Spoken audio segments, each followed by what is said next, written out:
Hello，大家好，我係嘉怡，溫哥華嘅地產經紀。你會唔會係 budget 有限，但係又想揾一間大嘅蝸居，可以容納到真係一家5口，仲可以養狗，又有獨立 backyard 嘅屋呢？咁今日我就好介紹啦。雖然唔係獨立屋，係一個 townhouse，咁但係呢種 townhouse 咧，其實係得2個黐埋嘅啫，咁所以咧感覺有啲似 duplex。而呢一個咧係2層嘅 townhouse。你知道 Richmond 咧其實好多3層嘅 townhouse，佢哋裏邊嘅 layout 咧都係窄啲嘅，咁但係呢種2層嘅 townhouse 咧，其實係罕有啲嘅。然後裏邊嘅 layout 咧係闊好多嘅，咁所以而家咧我即刻帶大家入去睇下先。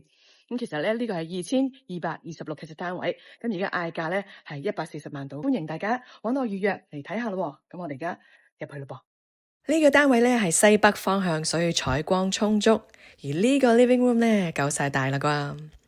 咁連接住咧就係依套嘅地方，同埋好闊落嘅廚房，旁邊亦都有個 family room。咁我哋出去睇埋我哋嘅 backyard， 因為3邊咧都 fence 住，所以私隱度咧係好高噶。我哋而家嚟睇埋樓上喎，不過咧路經樓上咧，其實呢度咧好特別，有一個衣櫃啊。衣櫃裏邊咧當然可以除衫啦，但係其實佢仲有一個秘密空間喺呢度，可以打開道門。嗱，如果你有好多行李啊、篋啊，係咪啱晒咧？好，上去睇埋先。首先咧，呢個主人房好大啊，我諗擺2張 king size bed 都夠咯。咁然後咧亦都有主人房嘅洗手間啦，係 double sink。Hello。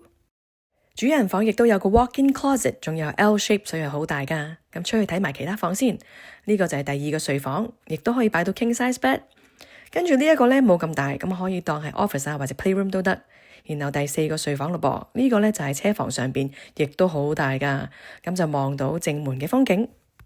好啦，等大家睇完裏邊嘅 layout 咧，而家就話俾大家聽周圍嘅環境啦。咁我哋而家其實就喺 number 4轉入嚟嘅，咁好近 Walmart 啦，好近喜相逢啦。咁所以其實行路去嗰啲地方，諗10分鐘內就到噶啦。咁我哋嘅位置就係 Fisher Gate 10000號。咁其實呢度附近咧，亦都有公園噶噃。即係我哋雖然嗰度啊，即係我而家後邊呢一度咧係 number 4啦，咁但係其實我哋已經入咗嚟，再入埋呢一個屋苑嘅內園裏邊，咁所以咧係唔會俾啲車聲騷擾到嘅。